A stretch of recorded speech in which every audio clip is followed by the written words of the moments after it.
भाई कौन कहता है कि लद्दाख में बस धूल वाले सूखे पहाड़ ही हैं? मेरी बात मानो तो Ladakh is one of a kind experience that you will never forget. और मेरी ही तरह आप सभी दोस्तों को कहोगे कि यार लद्दाख घूम के आ। हमने तो वैसे लद्दाख का ट्रिप चूज़ किया बाय रोड। हाँ, जाने और आने में 2-2 दिन एक्स्ट्रा लग गए, बट इट्स ओके यार। हाँ, एक्सपीरियंस भी तो मैटर करता है। और आपने ये सॉन्ग तो सुना ही होगा, हाँ हाँ हाँ मंजिल से बेहतर लगने लगे हैं ये रास्ते। तो बस फिर अपना एक्सपीरियंस भी आपके साथ शेयर करती हूँ।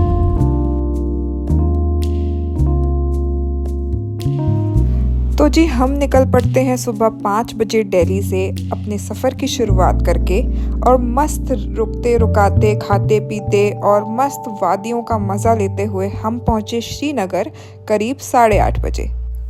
वैसे तो हमारा प्लान था कि अगर लेट हो गए पहुँचने में तो कहीं पहले ही रुक जाएंगे, बट बाय चांस हमें ट्रैफिक ही नहीं मिला, इसलिए वहाँ पहुँच के फिर हमने डल लेक के पास ही स्टे ले लिया।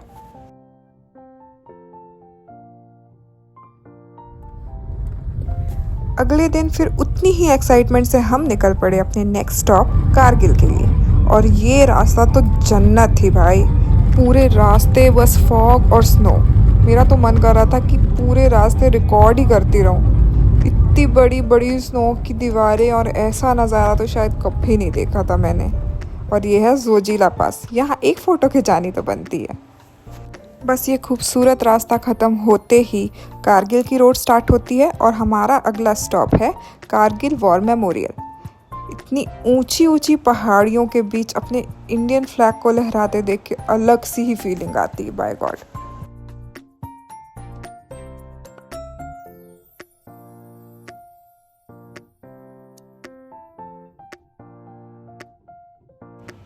तो सुबह सुबह कारगिल व्यू पॉइंट को देखते हुए हम लेह की तरफ निकल पड़े। और ये रास्ता भी अलग ही लैंडस्केप था, ऐसा लग रहा था मार्स में गाड़ी चला रहे हैं।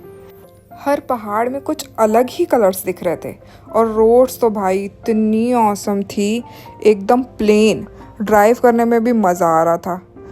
और ये हमारा फर्स्ट स्टॉप है संगम, और यहाँ मैं ओरिजिनल ऑडियो डाल रही हूँ व्यू पॉइंट का, आप बस सुनो कि कितनी तेज़ हवा चल रही थी। हमसे तो ज़्यादा देर रुका ही नहीं गया वहाँ पे, पर यार व्यू बहुत अमेजिंग था।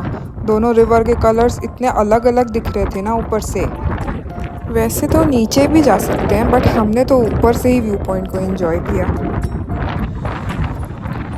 उसी के थोड़ा आगे है मैग्नेटिक हिल और गुरुद्वारा पत्थर साहिब, वो कवर करके फाइनली हम पहुँचे ले अराउंड 6 PM। ये मेन चौक है ले का, जिसे क्रॉस करके सिटी स्टार्ट होती है।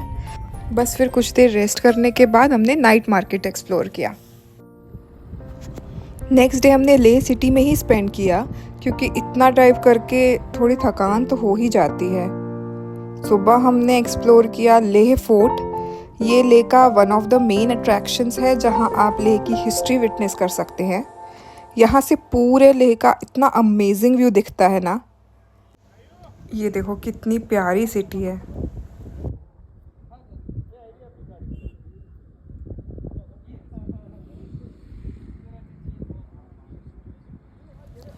फिर कुछ देर होटल में रेस्ट करने के बाद इवनिंग में हम गए शांति स्तूपा, जो हमारे होटल से काफ़ी करीब था। और नाम ही की तरह यहाँ सच में बहुत शांति महसूस हो रही थी। और ये है भगवान बुद्धा का बड़ा सा आइडल। इसके बाद हमने बाकी शाम होटल में ही आराम किया।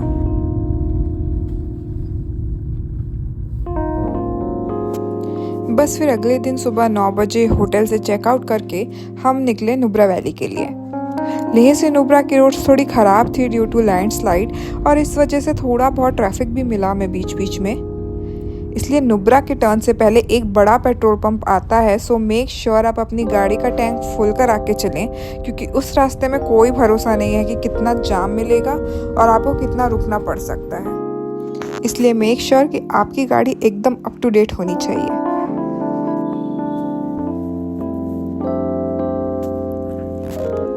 लेह से नुब्रा का रास्ता होके जाता है वाया खारदुंगला पास, जिसे इंडिया का हाईएस्ट मोटरेबल रोड भी कहते हैं। और यहाँ से भी आपको स्नो केप्ड माउंटेन्स का बहुत ही ब्यूटीफुल व्यू दिखेगा।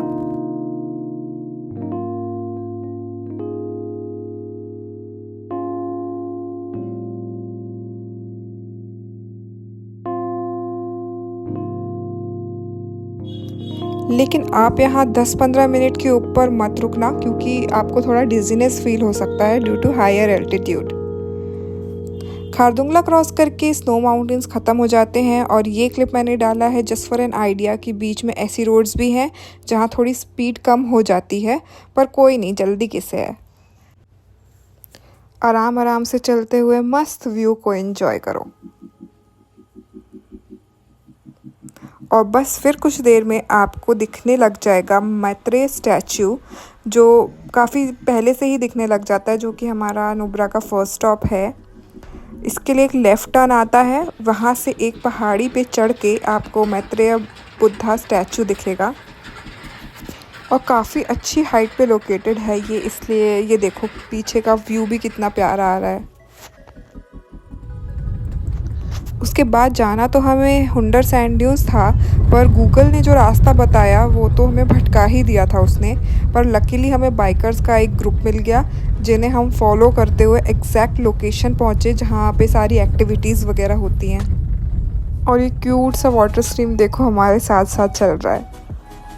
फिर ना एक प्यारा सा ये वुडन का एक ब्रिज था जिसे क्रॉस करने के बाद हम उस लोकेशन तक पहुँचे जहाँ पे वो एक्टिविटीज़ वगैरह होती हैं। तो यहाँ पे आप कोई भी डिफरेंट एक्टिविटीज़ कर सकते हैं, बट वी चोज़ आर्चरी और it was so much fun. और भाई ये लोकेशन तो किसी फिल्म सेट से कम नहीं लग रही थी सच में यार।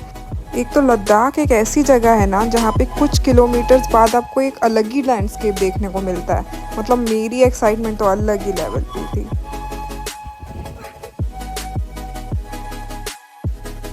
फिर निकल पड़े अपने नेक्स्ट स्पॉट के लिए और ये शोक रिवर के नज़ारे को एंजॉय करते हुए अप्रॉक्स 90 किलोमीटर्स कवर करने के बाद हमारा नेक्स्ट डेस्टिनेशन था तुर्तुक विलेज। यहाँ जाने के लिए मैं काफ़ी एक्साइटेड थी क्योंकि मैंने सोशल मीडिया पे बहुत ही ब्यूटीफुल पिक्चर्स देख रखी थी लोगों की, और बस मुझे वही रियल लाइफ में भी देखना था। और सच में मैं बिल्कुल भी डिसअपॉइंट नहीं हुई वहाँ जाके। It was Indeed so beautiful. इस विलेज की भी अपनी ही एक हिस्ट्री है जिसे जानने के लिए I would recommend to visit the museum, जिसकी टिकट बस 100 रुपीज़ है और वो इस ब्रिज के जस्ट पहले ही लेफ़्ट साइड से अंदर जाकर आपको दिख जाएगा। आप किसी भी लोकल से डायरेक्शन पूछ सकते हैं, they will help you. And इस म्यूज़ियम का पूरा टूर करने के बाद you will get to know the history of this village. Turtuk village से अप्रॉक्स 10 किलोमीटर्स दूर है Thang village. As you can see here that it's the last village of India. इस ब्रिज को क्रॉस करके एक व्यू पॉइंट बना हुआ है from where you can see the Pakistan bunkers and the road that leads to the check point as well. Look, ये जगह बस 2 किलोमीटर दूर है पाकिस्तान से। सही एक्सपीरियंस था ये भी। थांग से रिटर्न आते वक्त ये बहुत ब्यूटीफुल सा शोक रिवर साइड था एंड हम रैंडमली यहाँ रुक गए just to enjoy the beauty of this place. Only recommendation is कि कार पार्किंग थोड़ी सेफ जगह पे करना क्योंकि यहाँ पे लैंडस्लाइड इज़ क्वाइट ऑफ। बस फिर शाम को एक बार फिर हम सैंड ड्यून्स ही चले गए क्योंकि मुझे बहुत मज़ा आया था वहाँ। मैंने वहाँ एक डांस रील भी बनाई बट मैं नहीं दिखाऊंगी क्योंकि थोड़ी एम्बैरसिंग है।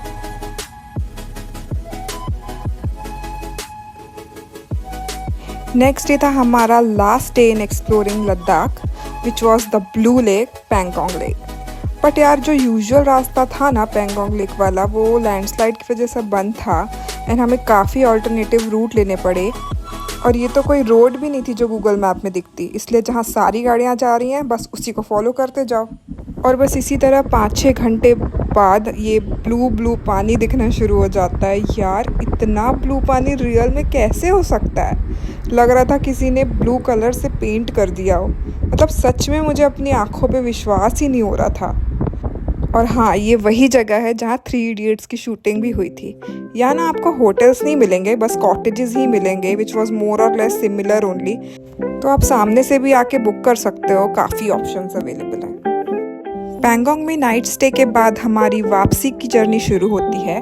वही same route Pangong to Kargil via Chandla pass and then Kargil में नाइट स्टे के बाद नेक्स्ट डे श्रीनगर एंड वापस दिल्ली। ये लिस्ट ऑफ होटल्स है जो मैं जस्ट आपके रेफरेंस के लिए दे रही हूँ जहाँ हमने स्टे किया था। Thank you so much for watching my first vlog. Please give lots of love. Bye bye.